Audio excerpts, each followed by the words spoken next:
Hey everybody, welcome into the Thrillcat Cinema Lab. It's actually that time of year already. We're about 5 weeks out from CEDIA 2025, and I'm going to be running through and talking to a lot of the names we're all excited about to hear from at CEDIA this year, and I'll be there again this year. So tonight or today, this morning, whenever you're watching this, we have Jim Peterson from Lumagen joining us today here in the lab. So welcome, Jim. Well, thanks for having me tonight. Absolutely, absolutely. So let's just jump right into this quick. What is a Lumagen? Okay. Give me the 30-second elevator pitch of a Lumagen. Okay. A Lumagen is a product that makes your image quality better for whatever display, projector, television that you have. Excellent. How does it do that? Mathematics. It's always interesting. I remember when we first started doing tone mapping and dynamic tone mapping, and we output HDR in what we call HDR in an SDR container, and people said, you can't do that. And my response was, it's just math. That math has to happen somewhere. It just so happens that we can do it and people like how we do it. And a lot of people say we do it better than anybody else. Right. I as a Lumagen owner, I would tend to agree with that. But you've been doing this a lot longer than HDR and dynamic tone mapping have been around, though. How long has Lumagen been in the video processor industry? We started the company in the late 2001, and our first product was late 2002, as I recall. We've had a number of generations since that original Vision series. So we've been around about 23 years. And we've been doing, I don't know how you count the generations, but we're probably like on 6 or 7 or 8. And early on, I decided that the best option was using a field programmable gate array for the stuff that was going to change and the stuff we wanted to add after the fact. Early on, we used a deinterlacer chip because back in that day, that was everything, doing deinterlacing. And then we use our FPGA for scaling and enhancements and other stuff. So it's an FPGA architecture. And what that is, that's a programmable chip. We have complete control over that program and the software in our box. It's a custom ground up box. So it's not a PC. Definitely not a PC. I would never want a PC in my theater. So that was one thing we actually thought about early on was, should we make a card for a PC? And we basically said, no, we don't want to do that. There's a lot of issues with the software and things you don't have control of. So we said, let's just do our own. And through the years, we've used increasingly larger FPGAs. Excellent. And Lumagen this year, you've exhibited at CEDIA in the past, but this is the first year that you are kind of a sound room marquee this year. So tell us about tell us about the room you're gonna have at CEDIA Expo this year. Okay, good. Well, there was a sound room that came available when we were trying to decide exactly what we were going to do. And when it did, we jumped on it because we thought, this is great. We get to do what we want to do the way we want to do it. So we're the named exhibitor on SR11, Sound Room 11, and we're working with a number of excellent companies to present what we're calling the Paragons of home theater, is our marketing verbiage that we're saying. Basically really high-end audio and video, but not necessarily the ones that you would think of first. Mm-hmm. Honestly, I'm gonna go out on a limb. A couple of these I would think of first because I have them in my room.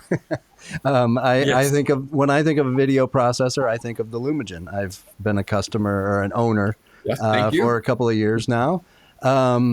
But also my speakers happen to be the same speakers that you're going to have in the room as well. You want to Next talk level about acoustics. next level acoustics? Yep. I have basically my entire system, as of about a month ago, my entire system is next level acoustics. And Excellent. I could not be more pleased with this setup. And you have powering the speakers is Trinnov Speaker and power. SpeakerPower. Yeah, Trinnov for the preamp, and we're very excited. They're going to be showing the waveforming with it's 4 subwoofers, so it's not the full implementation, Right. but it's going to give very good controlled bass throughout the room. Excellent. And I'm trying to think here. Digital projection is Digital your... projection for the projector. Okay. They have a new eVision 10,000i RGB, and it's really unique in that it is a single chip with 3 lasers and without a color wheel. So you don't get the strobing that you would normally get with a color wheel, and you get full Rec 2020 color space. So I was really excited. We've worked a lot with DPI over the years, and I was really excited that they wanted to join us in the room with this new projector they're just starting to sell this summer. Excellent. I'm actually excited to see that. I was not aware that it was a 3 laser. That's going to be exciting to see. That's going to be hitting a Seymour-Screen, correct? Yes. So we're using the trim, I think is their model number, the trim. And it is they're saying it's the least expensive masking screen that with motorized masking. Yep. So it's retailing. I don't want to say it wrong, so I'll just say, but it's a very low price compared to a lot of other masking options. And the Lumagen can directly control the masking based on our auto aspect. So we instantly detect what's the aspect of this content. And depending on how you program it, we can say, okay, let's wait and see if it's going to change in the next couple seconds. Mm-hmm. Or we can just immediately say, okay, the start of a movie, you might just say, hey, I'm just going to start the mask going. So it's a 16:9 screen with masking down to about 240. Excellent. Top and bottom. Yeah. A lot of folks who have motorized masking have a kaleidoscope as well, and they'll run the motorized masking off the kaleidoscope, but guess what? They're also watching something on the Apple TV. This is why I like having the Lumagen controlling it, because the Lumagen doesn't care what the source is. It's still going to sense what that aspect ratio is. Right. I love our Strato. Strato V is an excellent player. And Kaleidoscape is joining us not as a sponsor, but as a contributor for the booth with the Strato V. And we have a Strato V here that we use. It does Dolby Vision LLDV, which the Lumagen supports, does an excellent job supporting that. And we're going to be showing that off at the show, the Kaleidoscape. Excellent. Very good. Yeah, I also love my Kaleidoscape, but I do have to watch some things on Apple TV as well. I watch a lot of TV shows on there, so very nice to have. The Kaleidoscape also does not do all the aspects that we do. So, we're doing 133, 178, 185, 190, 20, 2122, 235, 240, 255, and 276. Yeah. And so we can do all of those aspects where the Kaleidoscape doesn't do all of them. So they were more on the two start, you have 4240 and 178 for that. Right. And so we can do all those masking. And the Seymour-Screen is programmable for multiple stops. So you can program it and get those just right. Excellent. Another partner in the room is I have Valencia home theater seating. They're going to be providing the cozy chairs to sit in. Who am I missing here? I feel like there's... Well, let me just mention on Valencia, they have a nice feature that's, I think, somewhat unique. I haven't heard it from... They have 6-inch risers, I think, for the second row of chairs. So you don't have a riser platform. You just raise the chair up and you get better viewing in the second seat. I thought that was a cool feature that will be showed at the show. Excellent. So we also have SpeakerPower. SpeakerPower is best known for subwoofer amps. They are introducing an 8-channel amp at the show. So they'll be used for subwoofers and for the main driven by the Trinnov. Awesome. And I think we've covered all of the sponsors. Yeah. And, Kaleidoscape. Kinetics is going to do the acoustic treatment for us. Okay. And Rob mentioned they're kind of going all out on the acoustic treatments and not just throwing up a couple panels. It's kind of more of a full acoustic treatment design. It is a full bore acoustic treatment for this room. Now, the rooms themselves are little, they're very flexible walls, so there's probably that's the limit of what you can do, but they're going to make it sound absolutely the best it can. Excellent. Along with the Trinnov active equalization. Yeah. Adam Pells, who's kind of the Trinnov calibrator. There are others, but he's the guy, he did our theater for us. Right. With our Trinnov. And he's going to come in and calibrate it. And it's really neat. He does the bass by hand below 200 hertz. He does it all by hand. And then he uses their auto calibration for above that. And so he's going to be in there tuning the room. So with the Trinnov, the 4 subs, all the surrounds, it's going to be a 9.4.6. And it's going to be, I think, an amazing sounding room. I could imagine that it's going to sound amazing. I have firsthand experience with the speakers, and this is the first set of speakers that I've had. I've had these for 3 years now, and I've never once found anything lacking or anything wanting to upgrade. So I'm excited to hear this room and see this room as the whole system. And yeah, the sound rooms are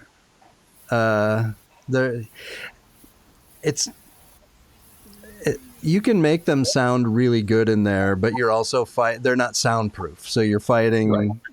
Some of the other displays, but it's a fun experience. If you haven't been to CEDIA, anyone watching, it's worth a trip. If you're into this pastime or hobby, CEDIA Expo is kind of like Disneyland for home theater nerds and for home automation, smart home. There's a ton of really cool stuff, but the sound rooms are always my favorite part to go check them out. So we mentioned the theme of your room, the Paragons of home cinema. Where does this come from? What's behind the whole idea of the Paragons of home cinema?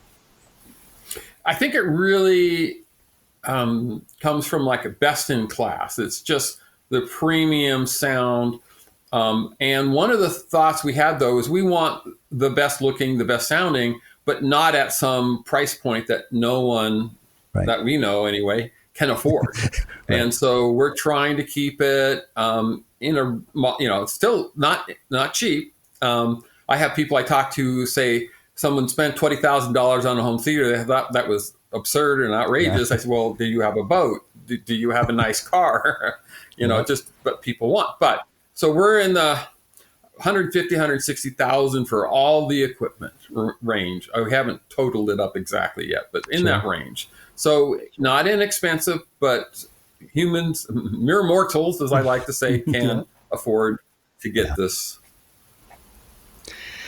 Yeah, it's not an inexpensive hobby, and I try to never total up my room, but I also didn't buy it all at once. You piece it together, and you get one thing at a time, and you just keep improving over time, and hopefully at some point you reach that level where you're not constantly trying to figure out what you can fix or what you can improve, and you can just enjoy some really good movies. So we mentioned that this is kind of the first year that you've done a Lumagen room, like you've gone in as the premier exhibiting partner. Why 2025? Why are we doing this now? We were looking for how do we make a splash and talk about our upcoming product, the Artisan. And it happened that it was we were just going to have to get a regular booth because all the sound rooms were spoken for. So when we saw it open up, we jumped on it. We said, we've got to do this. This is really the right time for us. We're starting a new generation. Our products live a long time because with the FPGA, you can add a lot of features. In 2015, we started selling the Radiance Pro. At that time, I said, okay, we know we want this to last for a long time. So I chose an FPGA that was only going to be half full with the stuff that we knew about at that time. Right. And now we're getting, it's not full, but we're still able to add features. We added dynamic tone mapping, which is a very large chunk of logic after the fact. The same when 3D happened, 3D with the glasses back in 2010, 2011. We had an FPGA. It took us like 2 or 3 months to get it done, but we did it and we kept going. Everyone else, our competitors, were all using a hardwired chip.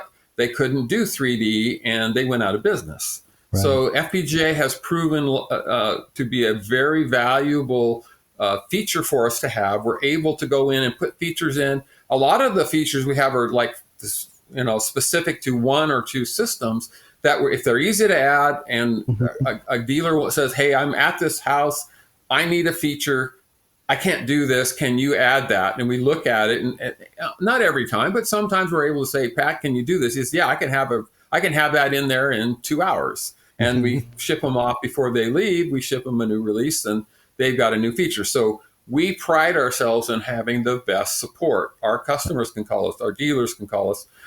They're usually calling me because I'm usually answering the phone, and I answer the phone in the evenings and on weekends if I can. Yeah, the lifespan of the product is a big reason that drew me to it, because it's not an inexpensive addition to the theater. But knowing that, like you said, you launched this product 10 years ago, and it's still the first one off the line can run today's firmware 10 years later. It can still be updated. As long as you maintain it and keep the fans working properly and run this, you can upgrade the HDMI ports to get full 4K 60, right? There's 4K 60, 18 gigahertz, which would be 422, 12-bit. Right.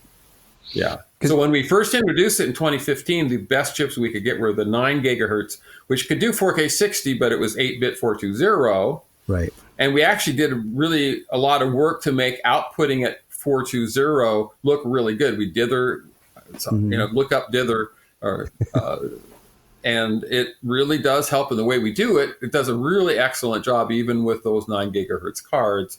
But everybody wants to have the 18 for the input, for the sources, which you may need. Some sources won't give you HDR unless you have an 18 gigahertz. So we've added those over time. Yeah, but really an affordable user. It'll take you longer to get the Lumagen out of your rack than it does to swap one of these cards out. It's an affordable upgrade, and now you're right there with a 10-year-old Lumagen that's running brand new firmware with all the latest and greatest features that it offers. Which, talking about features, I bought my Lumagen I couldn't decide what projector I wanted to upgrade to. I had an older JVC that did not have their dynamic tone mapping, and I knew I needed something, and I had been debating upgrading and going back and forth and didn't know which model I wanted to move to. And so I finally caved and invested in the Lumagen for the dynamic tone mapping. It's a fantastic solution for that. But what I've realized since putting it in my rack and, having upgraded to a JVC with their tone mapping, there are so many other benefits to having the Lumagen in the system that it's really something I wish I would have bought 10 years ago and used this entire time instead of putting it off. It allowed me to use that older JVC for another year and a half or so before I finally had to make my mind up and upgrade to the NZ700. But it also, it manages the aspect ratio on a scope screen for me. It handles scaling much better than the projector or the source device does. It does de-interlacing for me. It just does so many different tasks that I don't ever have to adjust everything. I had Chris Deering set it up and calibrate it. Not to mention the calibration capability, a much more capable calibration tool than what's built into the JVC. Much more fine tuning available there. So, I mean, what features am I missing? Because I know it's set up and it's configured to do a whole lot of things in there. Chris did a fantastic job of setting it up, but I just know that I turn it on and it does everything I need it to do, and then I turn it off when the movie's over. It's really hands off once it's in and configured. Yeah, a lot of the comments we get from customers is, I don't even have to think that it's there. Once it gets set up, it just does its job. It does auto aspect. You can use us to do switching. We now have a one input if you want to add us after the fact and let your AVR still do the switching. We have that model, the 4140. And so we have a price range, from $6,000 into above $9,000, depending on where you care about, like the lowest jitter to have better audio. The 4140 has low jitter. It's just not as low as the 5000 series. How many inputs do you want if you're going to have us do the switching? And for video, the switching is generally going to be faster if you let us do the switching. So that is an advantage. But a lot of people want to put us after the audio processor, and certainly people who want to get in for the least price, they like the one in, one out because it's a lower price product. Right. And there's a new model on the way. You want to talk about the Artisan a little bit? Talking about it a little bit. It's on our website. We've said 2025. We're still saying 2025. We think we can have some stuff by the end of this year. We have proof of life, and we're going to hopefully be showing at least some kind of demo with the Artisan at CEDIA. It's targeted at 8K, but we're starting at 4K, so we're calling it an 8K ready. The goal is to have the chips, the boards be the same in the 8K ready, and then once we're able to do the HDMI 2.1, then we'll just add that, and that would be just a software key that you pay for in this case. Okay. For 4K 120, which to me, that's the real key thing. 4K 120 for gamers is very important. 8K, there's going to be content at 8K, so we thought, well, we should go in that direction. I'm still a better 4K type of person than a full 8K person, but there's a lot of people who like 8K. There's features we have that I don't personally use or like that much, but they're there and used in moderation, like the Darby, used in moderation with our edge enhancement, I think actually does very well. So we still have that, and we'll be adding that at 4K. The current products do Darby at 2K sources, and we plan on that the Artisan will have that for 4K. So for me, the real advantage of the Artisan is continuous improvement. We are going to improve the pipeline. We're going to go to a 444 pipeline. Now, I'm long been saying that for consumer sources, which are 420, you don't need a 444 pipeline, which is still true. However, John Thompson, a producer friend of mine, is educating me that, they're taking 420 and kind of like outputting it in a 444 and outputting it in a 420 container. The way they encode the video is better, and so now there's a chance 444 might buy something a little, and we're also looking at a deeper pipeline. If you get 12-bit Dolby LLDV, we're a 12-bit pipeline. We'd like to be deeper than 12-bit, so we're looking at that. So all these things are things that are on our plans, but we never say, hey, there's an absolute guarantee we're going to do all these, because you never know, something comes up and you just don't end up doing certain things. Right. But better pipeline, it's a refinement. as opposed to a completely new architecture. We're still very, very big on filmmaker mode as being the way to go. And so we're looking at that 24 hertz movies shown at 24 hertz and making them look absolutely the best they can. And in fact, John Thompson, who I've mentioned, uses the Lumagen to grade his consumer releases for his studio. So he actually likes to do comparisons for producers and directors to come through and look at us versus other options in doing that. And he says, I've got to give the talent the best, and that's the Lumagen. So we're really excited about taking that to the next level. Excellent. Yeah. I'm going to ask a couple questions about that. You mentioned gamers and 4K 120. What's the lag looking like? What's the lag on a Radiance Pro, and what are you expecting it to be on the Artisan in terms of gaming? Excellent question. So that actually leads to two questions. One is Genlock.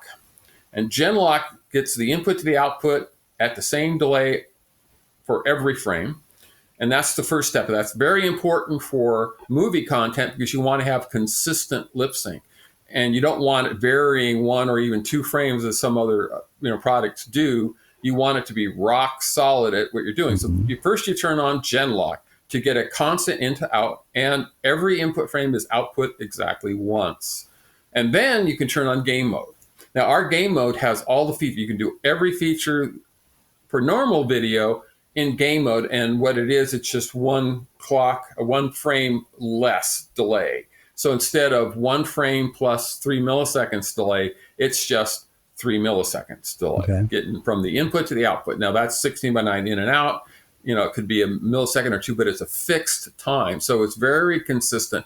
The input starts, we output it 3 or 4 milliseconds later, but that's consistent. So gamers have said that even the Twitch gamers, the ones that are semi-pro or whatever, they're really into it. They say that's fast enough, the 3 milliseconds, and then they just need to make sure that the projector is not in its longest latency. They want to turn it down. So we have a JVC RS4100, an NZ9, if you would, and I have it in low latency mode because I get better lip sync in low latency mode from what I've seen. It's a lot more consistent in the projector and shorter, and you don't need as much multiple frames of extra delay to deal with.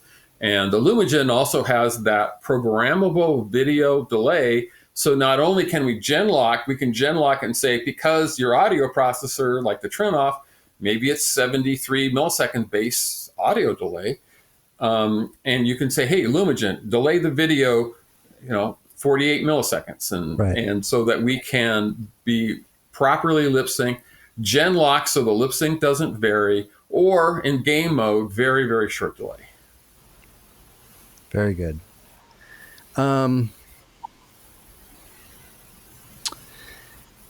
We talked, I'm going to go into, maybe I shouldn't go into this ground, but something that you bring up John Thompson, and something that keeps coming up on AVS forums in the Lumagen thread, and it seems to come up about once a year, power supplies.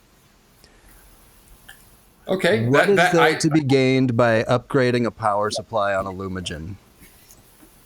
The primary gain for a linear power supply, I think, is you're preventing our supply's digital noise getting back into the mains and affecting your audio. So that's the primary gain, I think. But you can also get a cleaner input to the Lumagen. Now, the Lumagen, especially the 5000 series, there's 30 plus linear power supplies throughout the 5000 series because I wanted to take jitter down to the absolute lowest level I possibly could get it. Okay. So because of in the other products, we have the 4000 series, we have a number of linear power supplies that also try to reduce the jitter, just not to the level of the 5000. Okay. So we're already a pretty clean environment. The 5000, for example, we separate on 3 boards, the microprocessors on one, the FPGAs on one, and the IOs on one. So they're as isolated as we can get them. Very good grounding. The boards have at least 2 power planes, and generally the other planes are mostly ground planes. And I don't know if there's electrical engineers out there, but we love ground planes that keep Right. that low level noise down as much as we can. And so we do that. Totally different than a PC would be. PCs have a lot of electrical noise, just the way that they're designed. We designed for extremely low electrical noise and extremely low jitter, which can affect video. Now, I'm less adamant to say you're going to see a difference with a linear power supply than I am to say you're going to hear a difference with a linear power supply. But I think I see a difference when I go with linear. Now, there's also, where do you put the linear? I don't have a linear 120 to 12 volts in mind. I have 240 volt to 240 volt transformer, toroidal transformers, and I got 5 zones of 240 volts. So then I isolate them by having 240 down to 120, and then I run the various equipment off of these various isolation transformers. I just use a good quality hospital grade 240 to 120, but running at 240 gives me a lot of power for subwoofers and speakers. Sure. And so I used to have a Kesis, 120 to 12, but because I did all this, I thought, I think I can do it without that. I'll just run all these toroidal transformers through, a couple for each of the, one for each of the 8 channel amps, the Trinnov amps, and one for the subs, one for the audio equipment, video equipment, and then one for like LANs and stuff. You want those to be isolated as well. Okay. So I'm very, very big on transformer isolation everywhere. Clean up the mains. And there are people who poo-poo it, but I'm not one of them. Okay. I'll take your word for it. I have a couple Furman power conditioners in my rack, and that's where I go. I don't have. Well, they're good. They have toroidal transformers. If you have the ones I'm thinking of, they do a great toroidal. Are really great. They are low audio acoustically noise, but they're very good at reducing and getting rid of the electrical noise from the mains, isolating the 2 sides. And so what I've done here is I've isolated the power amps from the preamp and then from the LAN equipment. And it just the better you can isolate everything, the better shot you have at an amazingly sounding system. Also, the video, more subtle. When I went and first plugged in the 5000, I was playing Greatest Showman Never Enough, and my jaw literally dropped at how much improvement I got out of the 5000 on the audio. It's like I thought there would be some improvement with the de-jitter circuits, but it was amazing. And then I looked at the video with and without, with the 4000 versus the 5000, and I believe I saw an improvement. It was very subtle, and it wasn't something I was going to say everyone's going to see. You also have to have a really good projector. The better your projector, the better chance you're going to see an improvement. Right. And what a lot of people may not understand is LCOS and DILA are analog chips. So any noise that gets into those from your video processor, because there's an HDMI cable there, or any electrical noise it creates into the mains and then goes into your projector, is going to be affecting the noise on your screen. So our goal is the absolute minimum amount of electrical noise, jitter-induced bit error rate on your projector. The 4K is different than 1080p. Back in the 1080p days, if you had a bit error, you'd saw a sparkle on the screen. Right. At 4K, they mask it. You just see the image quality degrade, and it's really the better way to go, but it also makes it harder to tell if you're having those kind of losses. The ultra-low jitter of the Lumagen reduces bit error rates. Excellent. Got it. It's over my head, but I have a better idea. I used to work for a college of engineering, but I am not an engineer. You mentioned a movie just now, and it reminded me that I wanted to bring up a story about something that happened in this room literally about 4 hours ago. I had a friend over who wanted to hear my recently calibrated room. I just had Matt from StormAudio calibrate the processor in here, and he wanted to hear the improvement. Also, the next level subs were different since the last time he'd been here. And we've been back and forth to each other's houses several times and seen each other's systems, and one of the scenes that always gets played every trip one or the other of us make is the opening sequence from The Greatest Showman. And Jim, I think I sold a Lumagen today.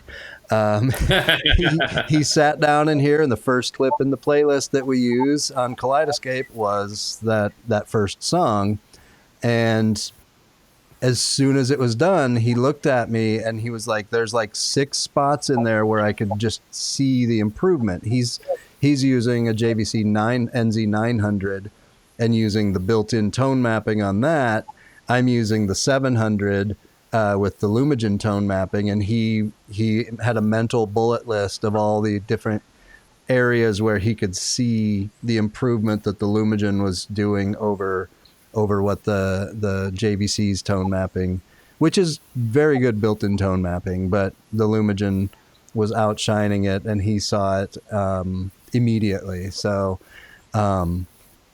it, even for those who with a JVC projector, there's an improvement to be made with the Lumagen. So thank you. Yeah, we work very hard. One of the things we work very hard is correct colors. And I'm using John's name. He's probably going to laugh at me, but he actually has the studio reference masters. He does he does the work. He has the masters. And what he says is the Lumagen is accurate to the masters, both in color and in transfer function. So it looks exactly like the human generated, content on his. He has a effective the Eclipse. It's the Dolby Cinema projector. Very nice projector. And he can actually say, this looks just like I want it to look. And he uses the Lumagen to qualify his consumer releases. For about 20 years, our trademark has been see what the director intended. Right. And that's really what our goal. Studio reference quality is our ultimate goal. Filmmaker mode is our ultimate goal. See it the way the filmmakers wanted you to see it. Right. Very good. Yeah, and it is just a gorgeous representation. A properly calibrated system with a Lumagen in the chain is just. My room has never performed as well as it does now, and I have to press fewer buttons every time I sit down. So I appreciate everything it brings to the table. We've talked all for half an hour now about using a Lumagen with a projector. What about, I had someone message me on one of the forums earlier this week about would I recommend using a video processor with a TV, with a higher end OLED? What are where do you stand on that? I mean, obviously there's going to be some, with the better fine tuning of the calibration, you can do that. But what is there to gain other than, a more precise LUT for calibration in using this with a TV, with a monitor? Well, we actually see the Lumagen used in Europe with a lot of television setups where they don't have room for a projector, two-piece system like that with a screen. So they buy the largest TV they can fit, and they buy the Lumagen because I said, I want the image to look the very best it can.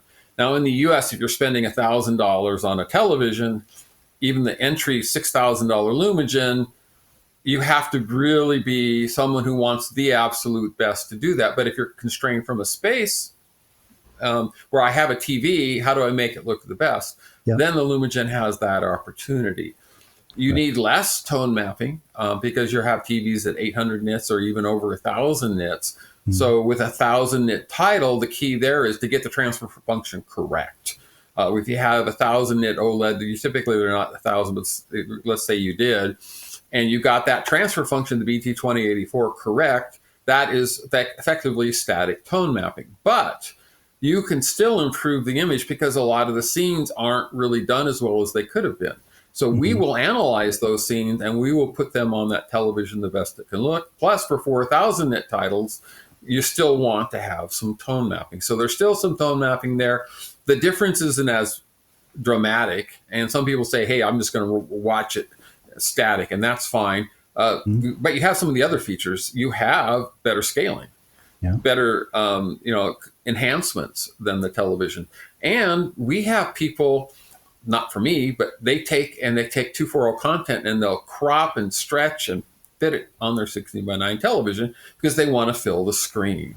I try to talk them out of it, but I do like the idea of, hey, let's make it bigger. Let's make the letterbox bars smaller. So what I typically do if I am stuck on a television, I typically don't watch movies on a television anymore because I've got my theater. But I zoom in by 7.5%, 15%, 5%, 15%, and I crop off a little bit of the 240 movie and I make the bars smaller, makes it a lot more tolerant of having black bars. Sure. And I don't mind the black bars myself, because if you got a good contrast ratio, which you do in an OLED, you don't really see them except for if you have some light reflecting off the surface. Right. And you can do some nonlinear stretch for like 4:3 to 16:9. You can stretch and crop a 240 movie to either fill the screen or fill more of the screen, which I like. Fill more of the screen is a good place to be. But 2.0 content, you could say, hey, I'm going to fill the screen with 2.0 content. I'm talking about, what is it, a 10% stretch to do that. But I've done, in fact, right now I even have it still set up, is I stretch content by 10% horizontally or vertically in our theater, and I have my friends, unknowing guinea pigs, and after the show, it's like, what do you think? And they go, it looks amazing. And then we talk, and I say, well, did you realize I stretched the image by 10%? No one has ever said, yes, I saw that you stretched the image by 10%. Now, 20%, 18% people can see that. And so, 10%, but for most people, you could stretch that 240 up by 10% and crop a little bit off the left and the right. They're mostly shot 16:9 protected. So you lose a little bit of the landscape mode, but you can use that with your television, and the Lumagen can do that. The television can't. Very good. I'm kind of jumping all over the place because I'm trying to think of what we want to ask and what I've seen people asking on different forums about the Lumagen, and I think we've hit a lot of really, really good points. I have another one that maybe this comes from me directly, and just thinking about Radiance Pro owners right now, the Artisan to be released this year. When does the Radiance Pro become unsupported or obsolete in terms of, like, will they run the same firmware updates, or will there be as much feature parity as possible on the Radiance Pro as you move to development of the Artisan, or is it gonna have kind of a final release and development will move? That is a good question. Our plan is, I don't see any major features for the Radiance Pro, but I do see that we will certainly support if we find bugs, but the current release is very stable. But as we do things, most likely for the Artisan first now, we're going to look and see, hey, can we put that into the Radiance Pro? The code base from the processor is essentially the same basic code base. So the features are mostly in the FPGA. So if we can put some feature, we still have some room in the FPGA on the Radiance Pro. Not as much as we did 10 years ago, but we still have some room. And so smaller features might be, if we get something people want to do certain thing, behave. Someone was asking, can you do the old TV pre-601 color space conversion? And it was on the forum. It's like, well, we can probably do that. I think we will do that in the future because someone asked, and so we try to be very responsive. It's just when we're going to get to it. We're working on the Artisan now, and right now we haven't had any bugs that have pulled us back onto the Radiance Pro. But once we get the Artisan in good shape, we're going to start ping-ponging a little bit more, so that if there are things from our work on the on the Artisan, we can put in the Radiance Pro. Our goal is to do that. Now, again, we never try to say up front, we're going to do this or we're going to do that, because we never know what's going to change. But we're looking at doing support for the Radiance Pro. I don't think there's going to be a new feature like dynamic tone mapping that we want to do. Right. And so it's not going to be a big tone mapping was a 5-year, 6-year project. Right. So we saw Dolby Vision first when it first came out. We said, oh, that's great. That requires dynamic tone mapping. Well, let's do static to start with. And we walk before we run. And then we did the dynamic. And that took a lot of work. Patrick is an amazing programmer, my engineer. And he was looking at hundreds and hundreds of scenes. And what I call it is NAI. Not artificial intelligence. He's in there tuning these scenes and then looking for ways to make that generic so that you get another scene that has this. One of the key ones is a scene where people are talking at a table, you're going back and forth, and you see it be different levels. But what we actually saw is in the content, they were different levels. And so we were responding to that. So he had to go in and look for this case and say, okay, I'm not going to change it. It's different, but because it's going back and forth, we need to leave it the same so people, it doesn't get in your face as the fact that, well, the person looked brighter 2 seconds ago, kind of a thing. Sure. So there's a lot of hand tuning in our algorithm for the dynamic tone mapping. We will continue to look at dynamic tone mapping. It's one of those things, it's dynamic. That dynamic is translated to you're never done. Right. And it's just, we're in pretty good shape. We're the best of anybody. John Thompson says, yeah, you're just, night and day, different league of other people's tone mapping. And it's just that we know we can do better. Very good. Well, and as the industry, keeps grading things differently, there will be more edge cases that pop up with, with new movies that come out, that someone pushing a different limit when they're doing, performing the grade. So, it's nice to know that there are humans behind making sure that those changes are implemented properly and not just a guess by a computer. Yep. Yes. So excellent. Very good. I have one final question, I think, for you. For those who will be at CEDIA Expo here in just a few weeks, why should they come visit the Lumagen room?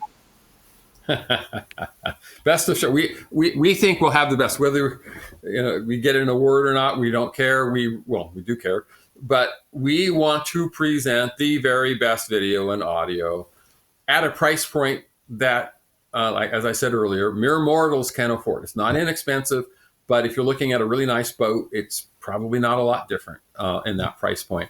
And you're in your house a lot more than you are out in the water. So it's a expensive hobby, as you pointed out, but at the price point we're going, it is practical to consider. I can make that theater happen, and maybe not all at once, but like you've done in stages, is you buy this and you buy that, and then you upgrade this and you sell that, and you can do that over time. You can get a really nice theater. And what we talk to people about is, no matter what projector you choose, or television, but what projector you choose, buy the Lumagen first. And we have people, they'll buy like an NZ7 and get a Lumagen for about the cost of an NZ8, or buy an NZ8 and get a Lumagen for about the cost of an NZ9 or 900 now. And so you can buy a little bit less expensive projector with the Lumagen. We're going to make that projector look the absolute best it can for all content. Yeah. And, a Lumagen, again, I go back to the longevity of the product, and a Lumagen is like a screen in that you're likely upgrade your projector several times before you need to replace the Lumagen or the screen. The screen, if you move, otherwise they can pretty much stay. And the Lumagen just lasts so long and has updates for such a long time that it's just it's a great investment for a theater. And if you take that cost and look at it over the life of the product, it's really pretty reasonable. Yep. Yeah, I've had that comment from people. I've had my Radiance Pro for 10 years. If I amortize the cost, it's pretty inexpensive on a per year basis. So it's not an inexpensive product, but it is a very valuable product. I think probably the most common thing I hear is what you said earlier tonight. I just wish I had bought it sooner. Absolutely. Yeah. And people say it's the most important thing in my theater. It's the best purchase I've made for my theater is the Yep. Lumagen. Yep. All right. Well, I would also recommend that folks go check out the room if they're at CEDIA. No, having being very familiar with about half of the items that are going to be on display in this room, I can absolutely say that it's going to be it's going to be maybe a surprise to a lot of people who might not have heard of some of these partners that are in the room. I think you're going to be really, really surprised at the quality of what you're going to hear in this room. I'm looking forward to hearing it and experiencing it and catching up with everybody on site when we get to Denver. Yes, I'm just really excited. I'm thrilled that we're able to do this. Lumagen is a small company, but we said this is the year for us to do this. And we're actually hoping that we can do it in the future, but this is the year we want to do the sound room. We want to work with some very good companies, keeping the cost in a rational point and being able to demonstrate how amazing a theater you can build at that price point. Yeah, absolutely. All right, Jim, thank you very much for joining us tonight and for answering some questions and talking a little bit about what's happening with Lumagen. And we will talk to you very soon. Well, thank you very much. We actually have a new website. I'll put a plug in, lumagen.com. We've gone from 2003 design to a new design, professionally done. And I'll give a shout out to my wife, Tamara, who did all of the verbiage and worked with me and worked with the web designer. And it's just, we're trying to do some education, talk about the products, but really talk about why we think in-motion video processing is what you have to have. You have to evaluate in-motion video in your seat, or you're going to make the wrong decision about quality. Yeah. And so that's kind of my parting shot of in-motion video is where it's at. Filmmaker mode, showing the movie the way the director intended, studio reference quality is what we're all about. Very good. All right. We will see you in a few weeks. Okay. Thanks.